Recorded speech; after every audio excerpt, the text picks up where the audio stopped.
Bismillahirrahmanirrahim. Ada dua hal yang paling penting tentang sholat ini yang ditekankan dalam Al-Quran. Pertama, kenapa sholat begitu penting ditunaikan? Karena ia akan menjadi pembeda antara Khalik dengan makhluk. Jadi kalau kita ingin bedakan Tuhan dengan hamba, maka di antara titik penting perbedaannya, kata Allah langsung itu terletak pada aspek ibadah, khususnya sholat. Karena itu ketika Nabi Musa alaihissalam berkenan kemudian langsung diperintahkan oleh Allah sehingga disebut dengan kalimullah yang diajak bicara dan diperkenalkan tentang esensi ketuhanan Allah, maka disebutkan perintah langsung oleh Allah untuk menyembahnya dalam bentuk sholat. Al-Quran surah ke-20 Taha ayat ke-14. Kata Allah, innani anallahu la ilaha illa ana fa'budni wa aqimis salata li dzikri. Ya Musa, tidak ada Tuhan kata Allah selain saya. Ya maka jika engkau telah tahu saya Tuhan, bedanya Tuhan dengan makhluk, fa'budni, maka kewajiban engkau sebagai makhluk menyembah saya. Bagaimana caranya ya Allah, kata Musa? Kata Allah, wa aqimis salata, rahmatullah. Wa aqimis salata li dzikri. Maka cara menyembahku itu adalah dengan solat.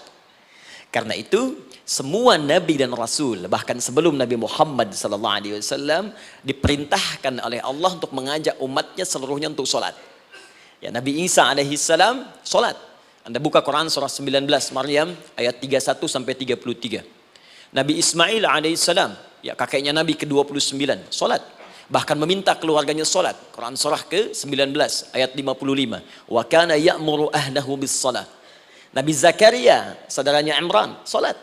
Quran surah ketiga, ya, ayat ke-38 sampai dengan 39. Ayat 39-nya tegas mengatakan, fanadathu malaika wa huwa qa'imun yusalli fil mihrab. Jadi kalau kita urutkan dari Nabi Muhammad SAW sampai Nabi Adam alaihissalam, semua menunaikan salat kepada Allah Subhanahu wa taala. Ya Muhammad bin Abdullah bin Abdul Muttalib bin Hashim bin Abdul Manaf bin Qusay bin Murrah bin Kilab bin Ka'ab bin Ghalib bin Fihir bin Malik bin Nadar bin Kinana bin Khuzaimah bin Mudrikah bin Ilyas bin Nizar bin Mudar bin Ma'ad bin Adnan bin Addi bin Adri bin Muqawwam bin Nagur bin Tarikh bin Ya'rub bin Yasjub bin Nabit bin Ismail alaihissalam bin Ibrahim alaihissalam bin Azar atau bin Nahur bin Abir bin Kinan bin Arfakhshad bin Sam bin Nuh alaihissalam bin Mikhlail Matushala bin Kinan bin Anwas bin This bin Adam alaihissalam. Dari Nabi Muhammad SAW sampai Nabi Adam semua salat. Coba ulangi. Nanti dalil singkatnya dari Quran surah keempat ayat 163 paling kiri sebelah atas di mushaf. Inna auhayna ilaika kama auhayna ila Nuhin wan nabiyyin min ba'di. Muhammad, apa yang kami telah wahyukan kepadamu sudah pernah pula kami sampaikan kepada Nuh alaihissalam dan nabi-nabi setelahnya. Kenapa tidak disebutkan Adam sebelumnya? Karena Adam itu nabi bukan rasul.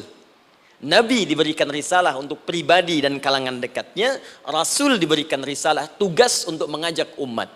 Kenapa Nabi Adam bukan rasul? Karena zaman Nabi Adam belum ada umat. Siapa yang mau diajak? Ya? Ini bagian pertama. Jadi kalau kita hari ini masih mendapat kesempatan sholat, alhamdulillah, ini artinya sampai hari ini kita masih benar-benar manusia. Kan kalau ada orang yang kemudian tidak mau beribadah apalagi sholat, terkhusus ketika dia beriman, maka penting dipertanyakan, masihkah ada iman dalam dirinya? Karena itu kata Allah dalam Al-Quran, surah ke-8 ayat yang kedua, aku akan perdengarkan namaku, sehingga ketika disebutkan itu, kita bisa menguji adakah getaran iman dalam jiwa kita. Quran surah 8 Al-Anfal ayat kedua.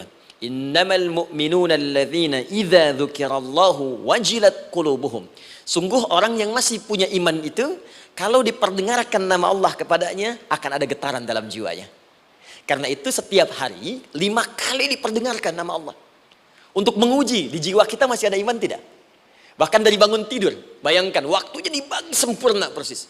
Dari mulai subuh baru bangun, menjelang ke siang, mau berakhir siang ke sore, sore pindah ke maghrib, hilang kemudian muncul gelap malam. 5 kali persis dibagi waktu. Diperdengarkan untuk menguji, kira-kira setelah subuh siang masih ada nggak iman? Sore masih ada nggak? Ya Allahu Akbar, Allahu Akbar. Karena itu kalau iman masih ada melekat di jiwa kita, demi Allah saya katakan, Begitu kita mendengar suara azan, pasti hati kita akan mengatakan, Allahu Akbar, Allahu Akbar. Wih, sudah azan ya. Pernah begitu? Ya, walaupun mungkin setelah selesai, La ilaha illallah, baru azan, belum qomat. Ya, itu normal, gak apa-apa. Yang penting iman masih ada. Nah, ini menunjukkan ada getaran dalam jiwa. Satu itu. Yang kedua, ini yang jarang dimanfaatkan teman-teman. Jadi seringkali sholat dimaknai pada ibadah formal bagian pertama saja. Adapun yang keduanya, ini yang jarang digali. Padahal sekali saja dalam sehari, itu 5 kali Allah menunggu kita. Ternyata sholat itu satu-satunya wasilah ibadah yang disebutkan dalam Al-Quran untuk langsung memohonkan semua kebutuhan yang kita rasakan. Bahkan sebelum kita diminta sholat, itu kalimat pertamanya bukan ibadahnya. Kata Allah, kau punya masalah apa? Sedang butuh apa? Sedang punya problem apa? Buka Quran surah kedua Al-Baqarah ayat ke-45 sampai 46. Paling kanan pertengahan di usad. Wasta'inu bis-sabri was-salah.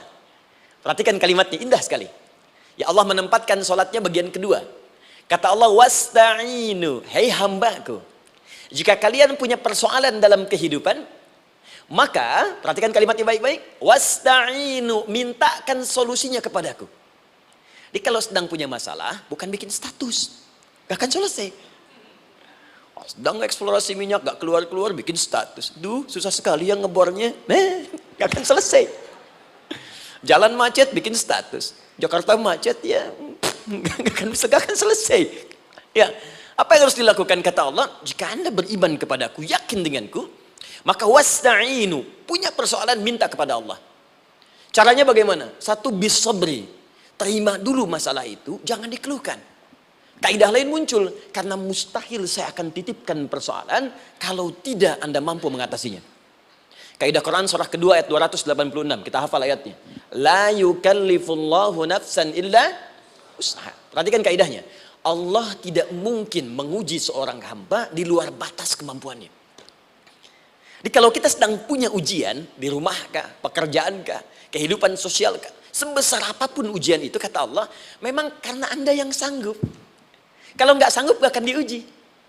Di ujian itu berbanding lurus dengan kemampuan. Mustahil seorang hamba diuji di luar batas kemampuannya.